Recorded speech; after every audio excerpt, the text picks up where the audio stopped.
Les gars, je me retrouve avec un M1000RR 2025 face à un S1000RR 2025. On va regarder les grosses différences. Pour commencer, 8 chevaux d'écart.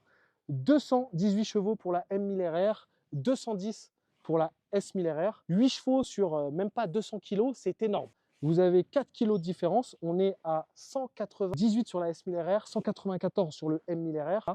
On a la ligne Tita sur la M1000RR d'origine. L'électronique, il est tout à fait différent. Là, on est sur une moto proche d'une moto de compétition. Vraiment, vous la prenez d'origine. Tous les pilotes vous le disent, ils s'entraînent avec celle-ci. Au niveau du freinage, quelques petits changements. Des étriers M sur la M1000RR.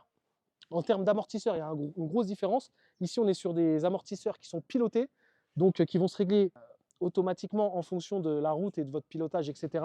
Là, c'est comme sur les motos de compétition au Superbike, vous avez des amortisseurs qui sont totalement réglables, donc en fonction de ton poids, de ta conduite, etc.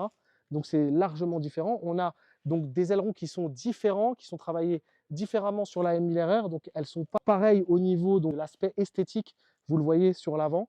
Vous avez beaucoup plus de pièces carbone d'origine sur la M1000RR. L'électronique est différente, elle est un peu plus longue au niveau de l'empattement, elle est un peu plus haute aussi pour avoir un centre de gravité plus haut, elle est beaucoup plus raide. Vous avez d'origine soit des jantes carbone, soit des jantes forgées.